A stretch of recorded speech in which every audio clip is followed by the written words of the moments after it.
به نام خدا. سلام به همگی، امیدوارم که حالتون خوب باشه. بچه ما رسیدیم به قسمت دوم از فصل پنجممون که برای طراحی نما هست و این جلسه میخوایم با هم دیگه این نمای خیلی جذاب و مدل بکنیم. همونطور که میبینید از یک سری المان ها روش تشکیل شده، یک کرتنوال کلی داره و از پوشش گیاهی هم در اون استفاده شده. بریم ببینیم که مدل سازیش توی نرم افزار روید به چه صورته.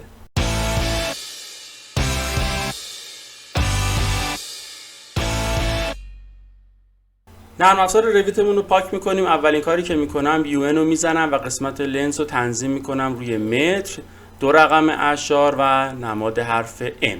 کاری که باید بکنیم اینه که توی این عکس‌ها بیایم اول پلانا رو هم یه بررسی داشته باشیم. ببینید این پلان طبقه همکف گراند فلور پلان و همونجوری که میبینید یه تو رفتگی اینجا داره. یک نمای کرتنوال هم ما اینجا داریم. این پلان بیسمنتشه، پلان زیرزمینه. طبقات رو میبینید که از المانی تشکیل شده. این پلان روفشه، طبقه پنجمه و طبقه اول فرست فلور پلان، سکند فلور پلان. اینجا یه سری المانا تشکیل شده که توی اونا فضای سبز و کار گذاشته، مابقیش همون کرتنواله هست. ما میایم همین نمایی که گراند فلور پلانمون یعنی طبقه همکفمون داخل اون قرار گرفته رو وارد میکنیم که بتونیم از دیوارهاش استفاده بکنیم. پس توی نرم افزار روید من اول میام وارد نمای نورت میشم، اینجا ال رو میزنم، یه چند تا لول تعریف میکنیم. من ارتفاع طبقه اولمو میگیرم 4 متر یا مثلا میگیرم 3.5 متر برای طبقه اولم، ولی مابقی طبقات رو 4.5 تعریف میکنیم. چون ببینین توی عکس وقتی ملاحظه بفرمایین، اگر ما اینجا رو تصور کنیم که یک طبقه است، پس میتونیم بگیم فاصله بین این خط تا این خط هم یک طبقه قرار گرفته.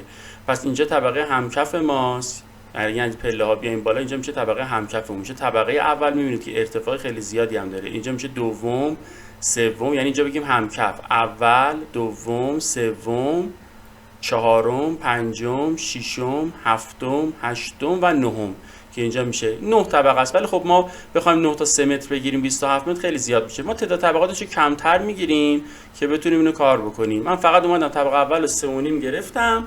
ما بقیه طبقات هم ال رو میزنم، پیک لاین انتخاب میکنم، مثلا 4 متر میگیرمش. روی همون 4 متر میام یه چند تا لول تعریف میکنیم تا ارتفاع فکر کنم 23 متر خوب باشه. حالا اگر احیانا خواستیم میتونیم بعدا بهش لول اضافه کنیم و ترسیمش کنیم. توی همون لول یکمون وارد میشیم که طبقه همکفمون باشه. قسمت اینسرت رو من میزنم، عکسمون رو لود میکنیم، وارد میکنیم، ایمپورت ایمیج رو میزنم و از قسمت اینجا میتونم عکس‌ها رو بیارم. ببینید پلان بیس گراند رو وارد میکنم، توی اینجا کلیک میکنم. مقیاسش هم برای ما مهمه، میتونیم اینجا تبدیل کنیم مقیاسش دیگه. من میتونم عکس رو انتخاب بکنم، بیام روی اسکیلش. ببینید تقریبا از این گوشه تا این گوشه رو به ما گفته 10 متر. من میذارم روی نامریکال، میذارم روی گرافیک، ببخشید، یه کلیک میکنم اینجا، میگم از اینجا تا اینجا باشه 10 متر، یه اینتر میزنم. الان درست شده. ببین اگه من بخوام دایمنشن بزنم، الان دایمنشن رو برای من نمیزنه. من بیام توی مدل لاین یه خطی رو از اینجا تا اینجا ترسیم بکنم، میبینین خط الان طولش 9.90 یا همون 10 متر هست که میتونه دقیق تر هم برای ما ترسیم بشه. خب من میام از این قسمت دیوارامو انتخاب میکنم. یه دیوار معمولی مثلا فکر کنم 135 براش خوب باشه و از اینجا شروع میکنم به ترسیم کردن. حالت دیوارم هم میذارم روی های، از لول 2 شروع میشه. فینیش فیس اکستریور قرار میدم، آفستی رو براش نمیذارم و میگم که از اینجا شروع میکنم به ترسیم کردن. میبینید یه ذره دقیق تر اینجا شروع میکنم به ترسیم تا اینجا. از این سمت دوباره میام این جلو، اینجا رو ترسیم میکنم، اینجا رو میایم داخل به این صورت. ببینید الان اگه من کارم رو روی فاین بذارم شما میتونید ببینید. تازه من میتونم الان تمام دیوارا رو برم انتخاب بکنم، توی قسمت ادیت تایپ اینجا بیام مشخص بکنم که اگر ببینید تو قسمت گرافیک توی کورس فیل پترنش مشخص بکنم که چه پترنی داشته باشه، مثلا پترن سالید داشته باشه با رنگ مشکی، یا حالا میتونم مثلا یه رنگ نارنجی بهش بدم که الان راحت تر ببینید. حالا اگر من بیام کارم رو حالت کورس بذارم، اون رنگ نارنجی دیوارا رو شما میبینید. اگر کارم رو روی فاین بذارم، دیتیل دیوارا برای شما کاملا مشخص میشه که روی شید میتونه کامل مشخص باشه. پس چیکار کردم؟ اومدم روی دیوارا کلید تب زدم، تمام دیوارا رو انتخاب میکنم، وارد قسمت ادیت تایپ میشم، توی پنجره گرافیک کورس اسکیل فیل پترن رو مشخص میکنم که نوع پترنش سالید باشه. میتونید نوعای دیگه هم مشخص بکنید و از اینجا رنگش رو مشخص کردم، روی رنگ مشکی اوکیش میکنم. حالا از اینجا حالتش رو عوض میکنم، حالت کورس دیواره مشکی به من نشون میده و حالت فاین دیتیل دیوارامو برام مشخص میکنه. خب وارد نمای سه بعدیمون میشیم. اینجا میبینید که به راحتی این ترسیم شده. من از همینجا ویزیبیلیتی گرافیک وارد انوتیشن میشم و تیک لول ها رو اینجا برمیدارم، چون فعلا احتیاجی به لول ها تو این مرحله نداریم. میبینید به راحتی اینجا ترسیم شده. کارمونم روی شید میذارم. این دیوارا رو حالا میتونم مرحله به مرحله کپیشون کنم، یعنی بیام این دیوار رو انتخابش بکنم. ببینید این دیوار، اینجا و اینجا. خب اینا رو کپیشون بکنم از این قسمت و الاین تو سلکتد لول ببرمشون به لول 2. حالا که این اتفاق افتاد میتونم بیام این دوتا دیوار رو با هم دیگه تریمشون کنم که اینجا بسته بشه. ببینید چقدر راحت دارم کارا رو انجام میدم. این از ویژگی‌های نرم افزار رویت. دوباره اینا رو کپی میکنم، الاین تو سلکتد لول و الاین تو اینجا سلکتد لول میذارم تا لول 2 رفتم. از لول 3 تا لول 7 کلید شیفت رو میگیرم، رو لول 7 کلیک میکنم، همه رو برای من به این صورت کپی میکنه. حتی یه فاصله اینجا انداخت. زودی من اینجا تمام دیوارا رو انتخابشون میکنم، کپی، الاین تو سلکتد لول از لول 3 تا لول 7. این ارتفاعش به اون دلیله که بچه ما یه دونه دیگه هم چون ارتفاع این دیوارا فرق میکرد دیگه، پس ما باید بیایم الان اینجا ارتفاع دیوارمون رو دوباره مشخص بکنیم که تا چه مقداری باشه. چون ببینید توی نما ما دیوار اولمون لولش تا 3.5 متر بود، بقیه تا 3.5 متر نمیتونه باشه دیگه. پس من اتچش میکنم این دیوارا رو، میام همشون رو انتخاب میکنم، اتچ تاپ میزنم، میگم تا این لول در واقع اتچ بشن. اگر از اینجا قبول نکرد تو نمای تریدی میتونم این کار رو بکنم، همشون انتخاب میکنم، میگم تاپشون روی لول 3 باشن. الان فکر کنم باید درست شده باشه. یه بار دیگه من اینجا کلیک میکنم، تمام این دیوارا رو از اینجا انتخاب میکنیم، بیسشون رو لول 2، تاپ آفستشون ببینید اینجا این منفی 50 رو ور میدارم، اومدم بالا. ببینید الان تو نمای نورد همشون وصل شدن. حالا به راحتی میام از همینجا تمام دیوارایی که شد ارتفاعشون 4 متر رو انتخاب میکنم، کپی، الاین تو سلکتد لول، از لول 3 شیفت رو میگیرم، روی لول 7 کلیک میکنم تا لول 7. حالا همشون اینجا انجام شدن. یعنی به راحتی این کار رو میتونم انجام بدم. حالا نکته‌ای که داره ما توی عکس میبینیم، اینجا خب یه نمای کرتن وال داریم، اینجا یه شبکه چوب داریم همونطور که میبینین. این منظورم این قسمت ببینید از پشت این درخت اینجا مشخصه و بعد از لول 1 ما یه دونه کرتن وال داریم. پس من میام لول 1 هم خالی میذارم، از لول 2 یه نمای کرتن وال ترسیم میکنم. پس این دیوارا رو میام پاکشون میکنم. اینجا هم که لول 1 هم هیچی، این دیوار رو انتخاب میکنم، میذارمش روی حالت کرتن وال. اینجا به من ارور آن جوین میده، میگه که دیوارا آن جوین شدن با هم دیگه و انتخابش میکنم. تاپ آفستش رو حالا میذارم کجا؟ ببین از لول 2 شروع شده، تاپ آفستش رو میذارم روی لول 7. حالا تا انتها میاد. ببین یه بار دیگه انتخابش بکنم. از این قسمت کلید تب رو بزنم که انتخابش بکنه. از اینجا تا لول 7 به 3 میاد قرار میگیره. یه بارم تو نما باید چکش بکنیم، تو نمای فکر کنم جنوبی مونه. بله از این قسمت روی فاین و روی شیدد میذارم که بتونم کامل اینا رو ببینم. کلید تب رو میزنم که کل میتونم بیام اینجا ببینید از این بغل کل کرتن والا رو انتخاب بکنم، بیام تو این قسمت اینجا تا لول 7 برای ما رسیده دیگه. این یه دونه لول دیوارا برای ما اضافه است. پس من اینجا کلید تب رو میزنم، اینا رو انتخابشون میکنم و پاکشون میکنم. فعلا کاری با اون نداریم. حالا توی عکس نگاه میکنی یه دونه اینجا تموم شده دیگه، یه مقدار دیوار ما اینجا تاپ آفست داره. من میتونم یه دیوار بام بکشم براش، میتونم کرتن والا رو نسبت به این لول یه مقدار بیارم پایین. یعنی اگه لول 7 ما اینجا تصور بکنیم که بالای فضای باممون باشه، میتونم کرتن والا رو بیارم پایین. ولی ما یه جام پناهی میخوایم، پس من میتونم بیام اون جام پناه رو ترسیم کنم. یعنی وارد لول 7 میشم، آندرلی رو روشن میکنم، میذارم روی لول 7. ببینین میگم به پایین نگاه بکنه، عذرخواهی میکنم اینو میذارم رو لول 6 تا لول 7 و میگم لوک آپ کنه، بالا رو نگاه کنی که اینجا مشخص بشه. حالا دیوارا رو میام انتخاب میکنم، همون دیواری که داشتم پیک لاین میکنم، این دیوارا رو انتخاب میکنم. ببینین میتونم وسطش رو انتخاب بکنم. البته چون حالت دیوارم رو فینیش فیس اکستریوره میتونم حالت دیوارم بذارم وال سنتر. حالا پیکو بزنم از اینجا این دیوار بیام این گوشه این دیوارم انتخاب بکنم. به راحتی دیوارا رو واسه من ترسیم کرد. اینجا هم میتونم دستی این دیوار رو خودم ترسیم کنم.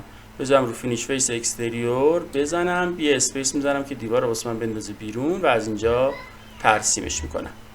خب برگردیم نمای سه‌بعدی. حالا من ارتفاع این رو باید کمتر بکنم دیگه من اینجا از لول 7 آن کانکتد میخوام، ارتفاعش رو میزنم روی 1 متر مثلا 40 که جامپنای 1 متر 40 اینجا داشته باشیم. تقریبا میتونم بگم همین چیزی که اینجا داریم. اگر دیدید کوتاهه میتونید بیشترش هم بکنین.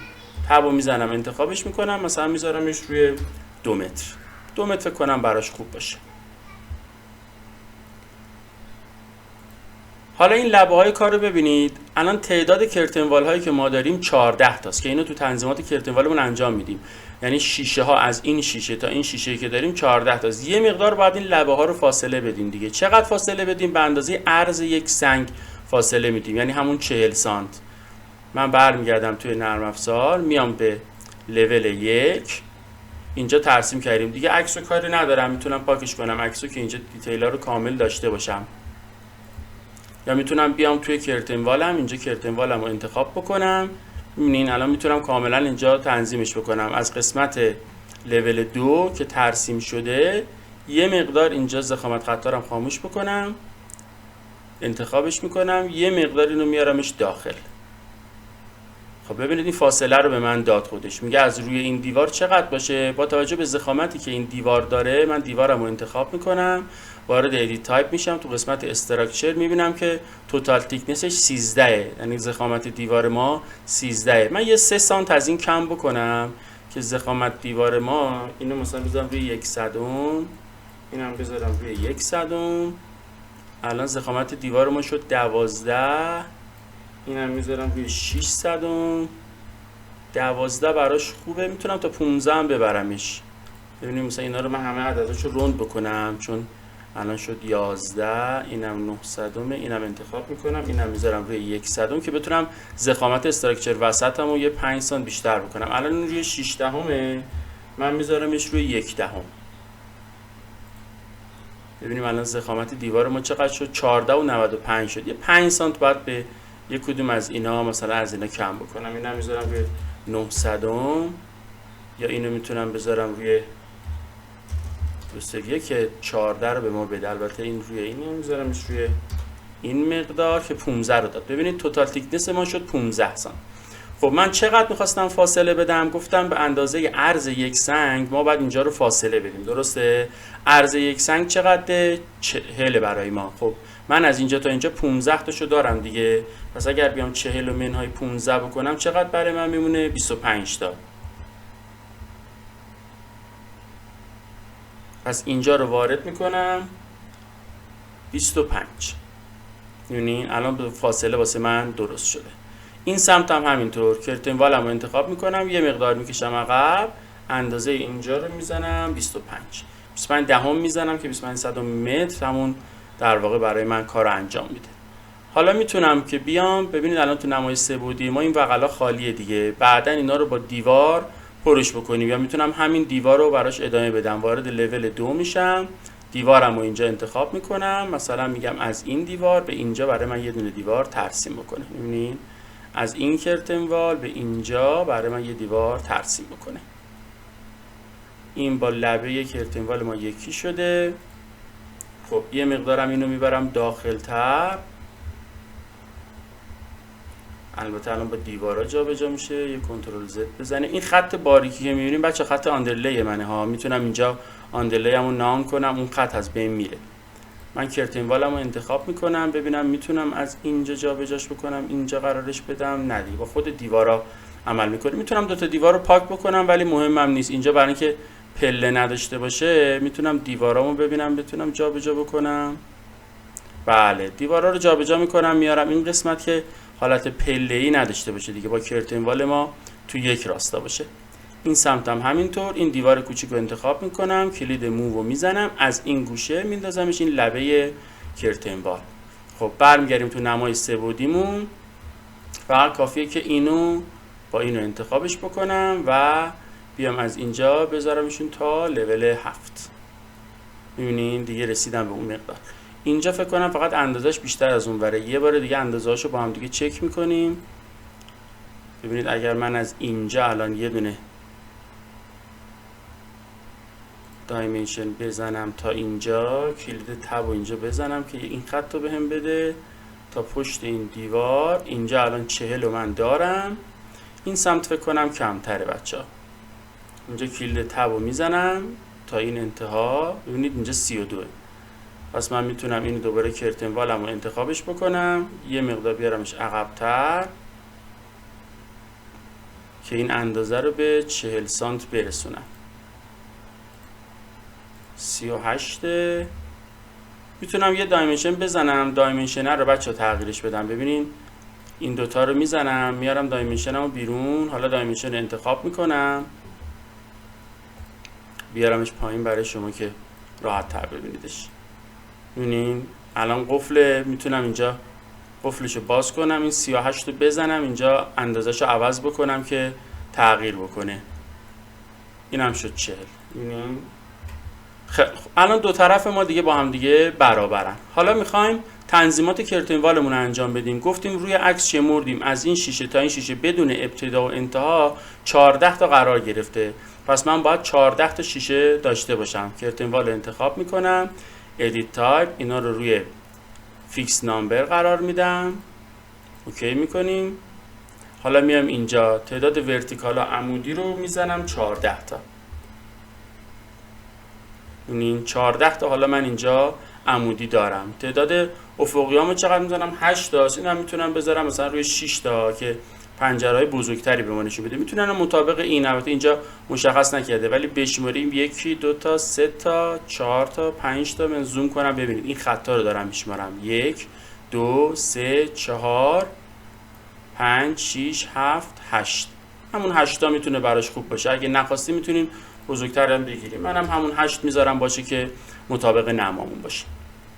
خب الان تا اینجا دیگه کارامون تموم شده. اکثر کارا رو دیگه انجام دادیم. میتونیم طبقات و کفش هم بعداً بیایم براش اضافه بکنیم. حالا شروع میکنیم به ترسیم کدوم المان ها. این المان هایی که اینجا داریم اولیش رو میام میشمارم. ببینید به غیر از طبقه همکف و این فاصله که ما داریم 1 2 تا 3 تا اومده بالا، بعد از پنجره سوم شروع شده.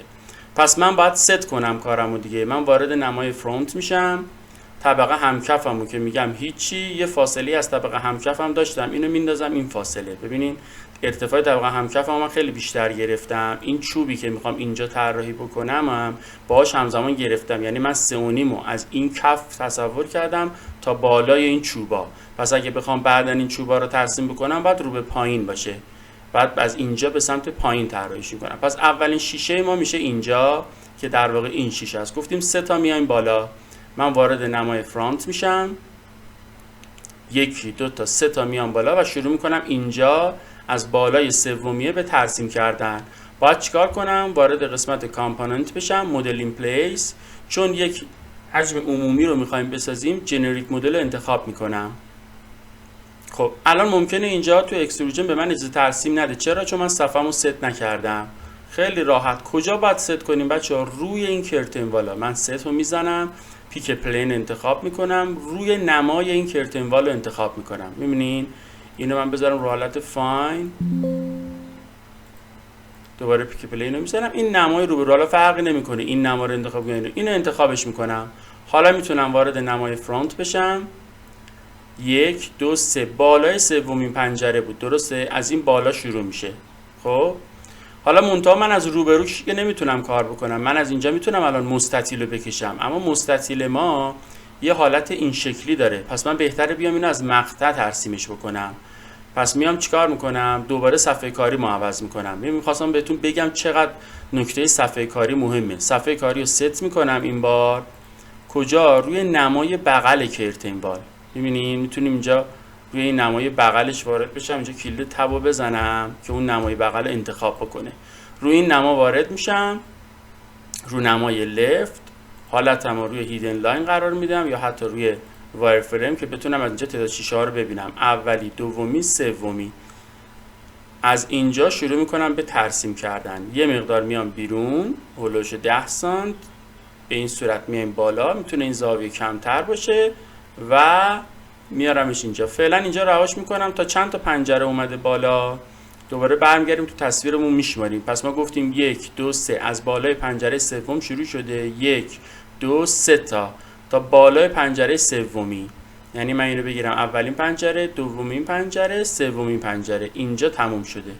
بالای پنجره سومی تموم شده. اینم به این وصل میکنم. دیدین خیلی راحت میتونم مثلا اینو پاکش بکنم، این خط رو با این خط رو با هم دیگه تریم بکنم. حالا از عکس بغلش یه نگاهی بندازیم. ببینین من یه 10 سانت اومدم بیرون. این کشیدگی به نظرم یه مقدار بیشتره از این چیزی که ما طراحی کردیم. من میتونم این کشیدگی رو اینجا یه مقدار اینجوری بیشترش بکنم.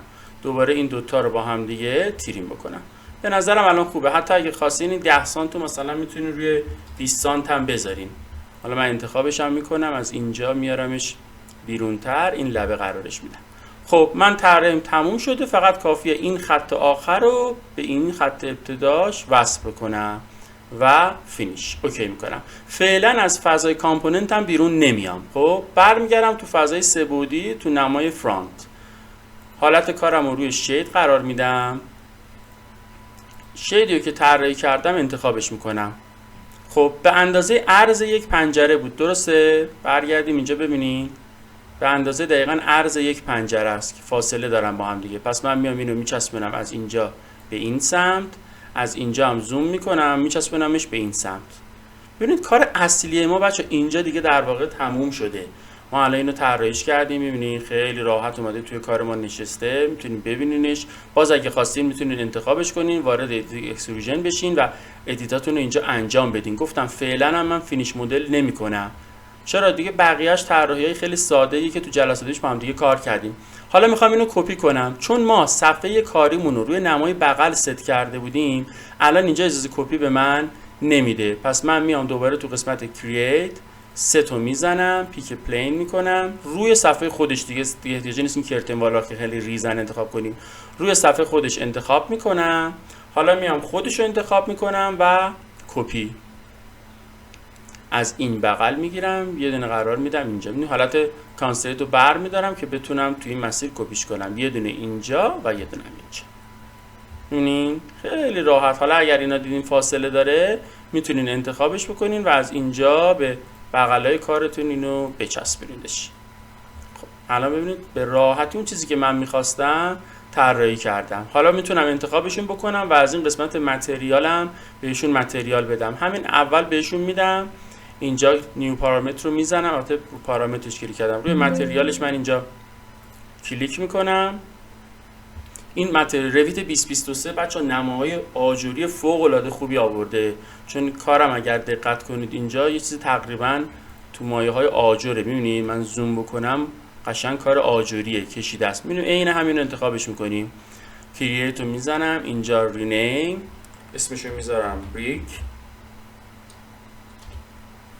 خب از توی اینو یه ذره بزرگتر بکنم که راحت تر بتونید شما ببینید. از قسمت اپریانس وارد اسست میشم. روی اسست که کلیک بکنین اینجا متریال لایبرری رو براتون باز میکنه. من چون ویندوز ریختم بچه اینا رو تازه دوباره داره واسه من از نو جدیدن باز میکنه. این قسمت روش کلیک میکنم، اینو روی 64x64 قرار میدم. یه مقدارم اینجا رو بزرگتر میکنم، وارد لایبرری میشم. توی قسمت ماسونری اگر باز کنید که مساله ساختمونی میشه، آجرها رو اینجا براتون میاره. حالا میتونید اینو بزرگش کنین. ببینید چه آجرای جذابی واقعا 2023 برای ما آورده. خیلی خوب میتونیم حالا از اون آجرها ببینیم. من فکر کنم این طرحش کارش به ما میخوره. اینو انتخابش میکنم. میتونین حالا از قسمت کالر رنگش رو عوض بکنی، یا قسمت گرافیک میتونی اینجا ایمیجش رو مثلا ذره پررنگ‌تر کمرنگ کنی، رفلکتش رو اینجا میتونی عوض کنی که اینا رو توی مبحث متریال ها مفصل با هم دیگه کار کردیم. یوز رندر اپرینس هم میزنم که اینجا یه مقدار از این بیشتر استفاده کنه. ببینید ایمیج رو بزنم اینجا واسه من میاره، مثلا من میتونم برایتنسش یه مقدار کمتر بکنم، بیشتر بکنم، هرچی نظر خودتون باشه میتونید انجام بدین. اگه خوشتون نیاد باز میتونیم بیاین بریم ببینین چه آجر دیگه پیدا میکنین از این قسمت، چون آجرای ما تر عمودی داره دیگه، میبینید؟ پس من باید آجر تر عمودی استفاده کنم. این آجرها رو نمیتونیم کار بکنیم. آجرهای عمودی فکر کنم اونی که استفاده کردیم مورد خوبی باشه، مثلا این مورد هم خوبه، این هم میتونیم ازش استفاده بکنیم. حالا من فعلا رو همون میذارم، اوکیش میکنم و اینجا میبینید که متریالم به خودش گرفته. اگر من زوم بکنم و اینو روی حالت ریالستیک قرار بدم میتونید اون متریال آجر رو روش ببینید. میبینید اینجا میتونیم متریال آجر رو روش کاملا ببینیم که حالا تو مبحث‌های رندرینگ کاملا این رو بهش میپردازیم. خب پس من میام این دوتا رو هم انتخابشون میکنم، توی قسمت متریالشون کلیک میکنم و اون آجری که ساختیم بریک رو بهشون نسبت میدم. برمیگردیم دوباره سراغ کار خودمون، توی نمای مربوطه میایم قرار میگیریم. خب یه دونه پس ما اینجا فاصله باید قرار بدیم، بعدی رو بیایم از پایین از طبقه همکف بیاریمش تا اینجا، میبینید تا نزدیک اینا، یه دونه شکست مطابق اینا بخوره، دوباره ادامه پیدا بکنه بره تا لول آخر ما که لول باممونه، یه دونه شیشه خالی بغل اینا. خیلی خوب، پس من اگر اینجا یه دونه فاصله بذارم بعدی رو باید از اینجا شروع کنم منتها از طبقه همکف، دقیقاً میشه از کنار جایی که ما خواستیم انجام بدیم. من چیکار میکنم؟ دوباره اینم از مقطع طراحی میکنم دیگه، وارد کرییت میشم، ستو میزنم، پیک پلین میکنم، میام روی نمای بغل و اینجا وای میستم، کلید تب رو میزنم، ببینید انتخابش بکنه. بله انتخابش کرد. حالا وارد نمای لفت میشیم، میذارم روی حالت وایر فریم و از این پایین شروع میکنم به ترسیم کردن. اکستروژن هم انتخاب میکنم، میام بالا، میام تا اینجا که اینا قرار دارن، درسته؟ اینجا یه کلیک میکنم، اینجا رو مطابق اینا میام و بعد ادامه میدم تا لول آخری که دارم، حتی لول بامم. برمیگردم توی لول، اینجا خطچین خودش به من میده، برمیگردم اینجا که خط خودمو دارم. اگر دیدید این دوتا با هم اختلاف دارن مثل اینجا، میتونید اینو پاک کنین، بیایم با هم دیگه تریمش کنیم. این خط رو تریم میکنم با این خط بالایی، خیلی راحت این دوتا رو با هم دیگه وصل میکنیم. خب اوکیش میکنم. یه جای کارم من فکر میکنم ایراد داره، ضخامت اینجا رو ما در نظر نگرفتیم. ببینید من از این پایین که شروع کردم به طراحی، این ضخامت این پایین رو در نظر نگرفتیم. اشکال نداره، من دوباره اینو کلیکش میکنم، میام داخلتر، ببینید این خطی که اینجا داشتیم، میام از بالا این خط هم اصلا میگیرم. خب میام پایین، ببینم مستقیم که بیام شامل حال اونم میشه، میام طبقه همکف میشه اینجا، یک مقدار مثلا ولوش 10 سانت میام بیرون، بعد میام بالا، حالا اینو وصل میکنم به اینجا. حالا فقط تنها کاری که بکنم اینه که این دوتا رو با هم دیگه تریم بکنم که اون فاصله اینجا کاملا در بیاد. بعد میتونم حالا اینو انتخابش بکنم، یه مقدار اینو بچسبونم به این، از پایین چک بکنیم که اون ضخامت رو داریم. بله ضخامتمون هم از پایین داریم. اینجا هم چسبوندم اینو جلوتر که این دوتا با هم دیگه کار بکنن. حالا اوکیش میکنم، دیگه هیچ اروری به من نمیده. وارد نمای روبرو میشم، کارم رو روی شید قرار میدم، رو نمای فرانت و انتخابش میکنم. اینجا اروکیا رو بمده. اگر موقع طراحی این اروکیا رو به شما نداد، یه بار از انتخابش خارج بشین، فینیش مدل رو نزنید، دوباره همینجا انتخابش بکنید، این اروکیای چپ و راست رو به شما میده. اینجا میچسبونمش به نمای بغل. حتی یه گزینه جذاب داره بچه، ببینید وقتی شما اینو میارین میچسبونین به این نما، اینجا قفل هم بهتون میده، میتونین قفلش کنین که اگر کرتن والتون رو اندازه هاش تغییر کرد، ممکنه شما به کارفرما یا به استادتون نشون بدین، یا اصلا بر اساس طراحی که خودتون دارین ببینید که مثلا این اندازه خوب نشده، میتونم اینجا اینا رو قفلش بکنم با هم دیگه که بعداً با کرتن والای من اینا حرکت بکنه. دوباره انتخابش میکنم، از قسمت متریال متریال آجرم بهش میدم. ببینید دقیقا همون چیزیه که میخواستیم. برمیگردیم به نمای خودمون. خب یه دونه هم بغل همین داره، منتها اینجا دیگه شکستای اینا از اینجا شروع شده، یعنی گفتم از تقریبا اول اون چوبی که داریم شروع شده. پس این ستا رو میایم با هم دیگه اینجا ترسیم میکنیم دیگه. اینا اومدن بالا، اینجا تقریبا اینو تشکیل دادن تا بالای شیشه دوم قرار گرفتن. دوباره کرییت رو میزنم، ست رو میزنم، پیک پلین، میام روی همین نمای بغل. اینجا هم نمای بغل اینا رو میتونم دیگه انتخاب بکنم دیگه. میتونم کلید تب رو بزنم، این نمای بغلشون انتخاب بکنم. وارد نمای لفت میشم، کارم رو روی وایر فریم میذاریم. خب گفتیم از کجا شروع شده؟ از بالای طبقه همکف تقریبا یه مقدار اومده پایین تر. پس ما گفتیم اون مقدار چوبی که داریم و اینجا در نظر میگیریم. الان طبقه همکف ما اینجا تمام شده.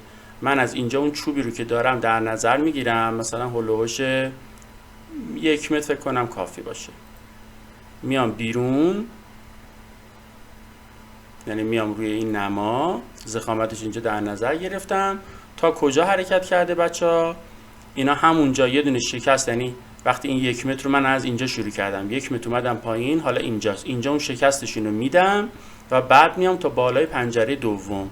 پنجره دوم من بالاش کجاست؟ اینجاست. پس من این خطمو میکشم، از اینجا هم یه مقدار میام بیرون تر، این زاویه رو میدم. میتونیم با اون زاویه ها چک بکنیم که با هم دیگه یکی باشن. اینم اینجا قرارش میدم. حالا این دوتا رو با هم دیگه تریم میکنم و در نهایت این خطی که از داخل کشیده بودم رو میارم و به انتهای کارم اینجا وصل میکنم. این فینیش میزنم، تموم میشه. برمیگردیم به نمای فرانت، حالت کارمون رو روی شید قرار میدیم. چون رو نمای بغلمون بود اینجا رو انتخاب کرد دیگه. ببینید الان آروکیا رو به من نداده بود، دوباره انتخابش میکنم. حالا آروکیا رو دارم، کجاست؟ چسبیده به همینه، فقط با یک فاصله ای که داره. اینو تا اینجا میارم، اینم تا این سمت کرتن بالمون. خب همینجا چون میخوام کپیش کنم، متریال آجرم بهش میدم. ببینید اینجا الان شکستش هم درست شده. از نمای بغل اون مقدار جایی هم که حالا برای نور پردازی میخوایم داره. فقط کافیه از این چند تا درست کنم. اولیو درست کردم، 1 2 تا 3 تا دیگه کپی بکنم. پس کپی رو میزنم، حالت کانسترینت رو بر میدارم، از این بالا انتخابش میکنم، اینجا، اینجا و اینجا. منتها نکته‌ای که داره چیه بچه‌ها؟ ببینین دوتای وسط تا همینجا شیشه اومدن، اولیه تا انتها رفته، یعنی به غیر از اینی که ما طراحی کردیم. اولیه بعد از اینکه شکست داشته اینجا میبینید چسبیده به نمای ما تا بالا رفته، دومی هم اومده تا بالا رفته. پس من به غیر از اونی که خودمون طراحی کردیم اینو باید تا انتها ببرم. انتخابشون میکنم، این دوتا رو جفتشون رو به من نمیده، اینو انتخابش میکنم تا بالا میارمش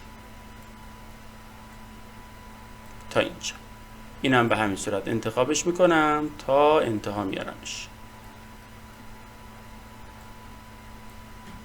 دیدین الان کاملا با این چیزی که ما توی نما داریم برابره. منتها این دیگه تا بالا نرفته بود، من اشتباه کردم. این تا یه مقدار تا زیر جامپنای ما اومده، میتونیم بگیم تا شیشه چندم اومده. یه مقدار من زوم بکنم، 1 2 3 4 5 6 7 8 تا بالای شیشه هشتم برای ما اومده قرار گرفته. پس اگه من بشمارم 1 2 3 4 5 6 7 8 بالای شیشه هشتم ما میشه اینجا. پس اینو باید انتخابش بکنم و تا اینجا بیارم قرارش بدم.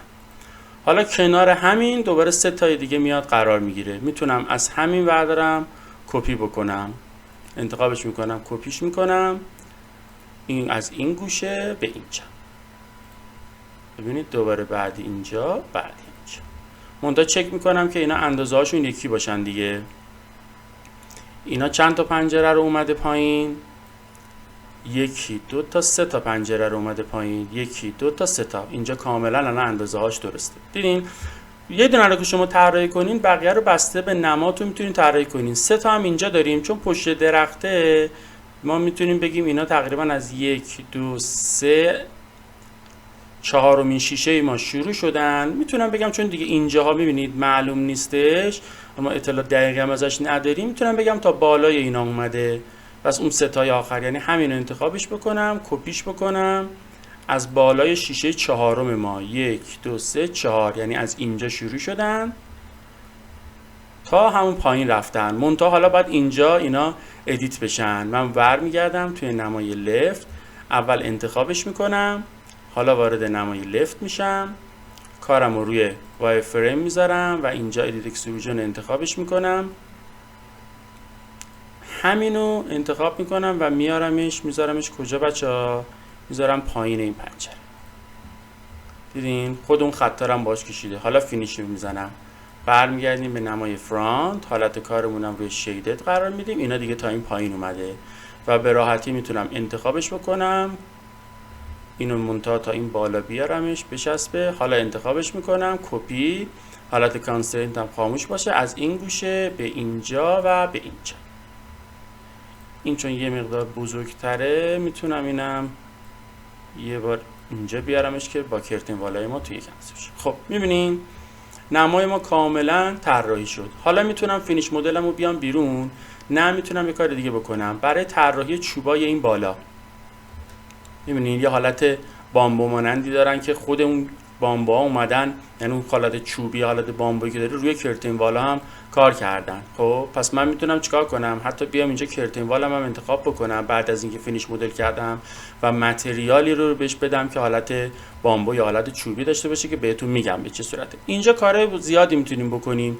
میتونیم از همینجا کرییت رو بزنیم، حالت اکستروژن انتخاب بکنیم، یه دونه قبلش صفحه کاریمو من ست بکنم روی همین نما، یه دونه از همین باکس ها به صورت خیلی کوچیک بکشیم و بعد اینو به تعداد کپی کنیم. من روش های مختلفش رو بهتون میگم که بکشیم. میتونین یه دونه باکس کامل سر تا سری بکشین به این صورت و بریم به کل این سطح یک متریال بامبو بدیم، یه متریال چوب بدیم. این راه ها هست، اما من میام یه راه جدیدنم بهتون میگم. اینو من فینیشش میکنم. ما فکر کنم یه جا توی مدل سازیمون مشکل داره، اوکیش میکنم. اینو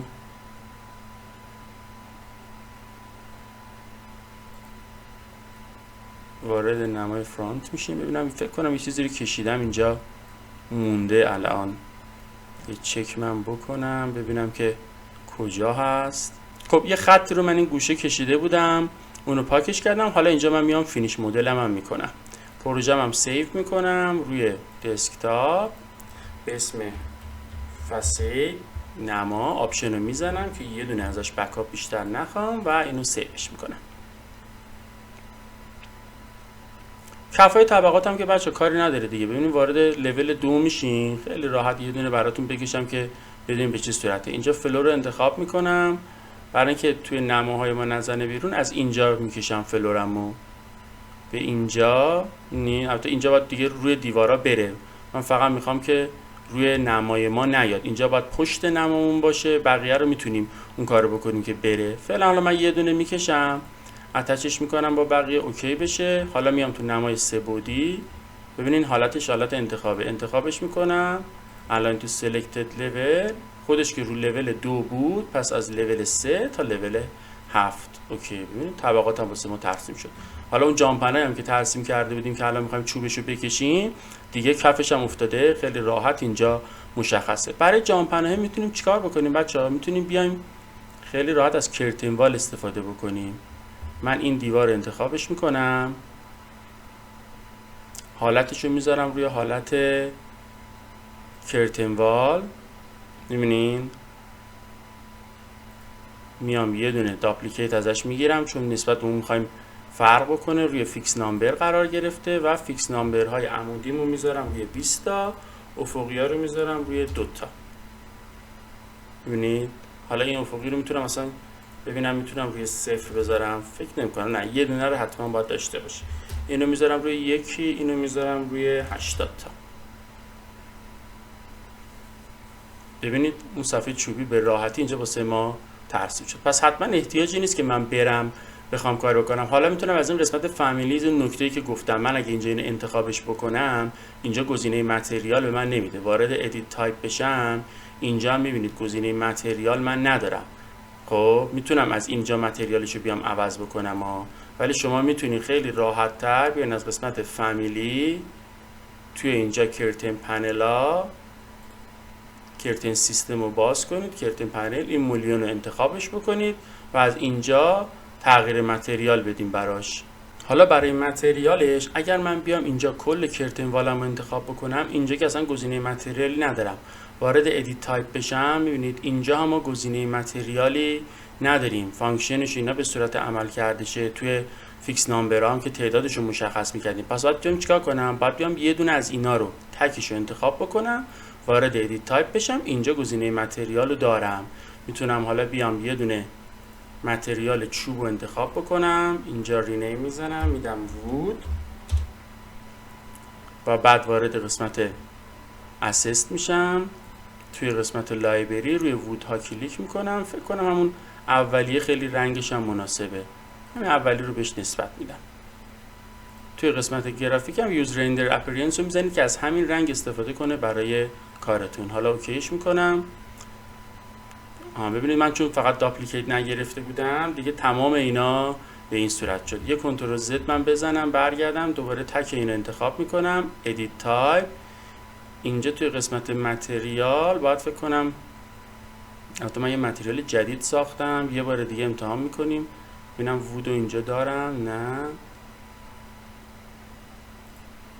رینیم میکنم، اینجا میذارم وود. توی قسمت اپیرنس لایبرری باز میکنیم، قسمت وود همین اولی رو گفتم بهش نسبت بدید که گرافیکش هم همین تیکو داشته باشه.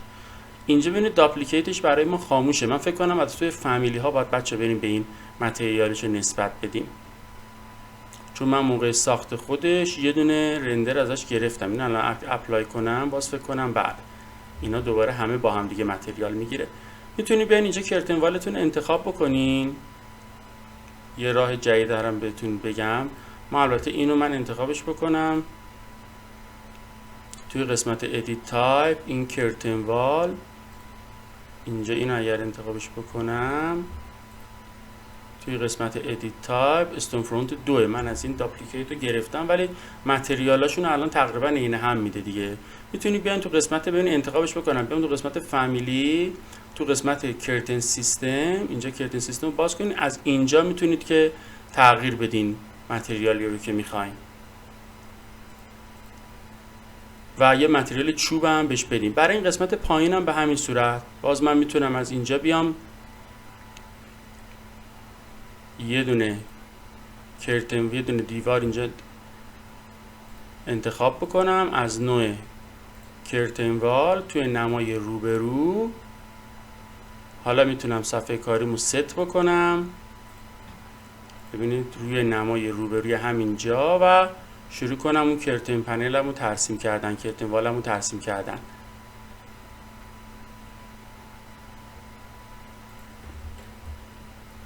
البته فکر کنم توی نما به شما اجازه نمیده. من میتونم اینو بیام توی همون لول 1 این کارو بکنم.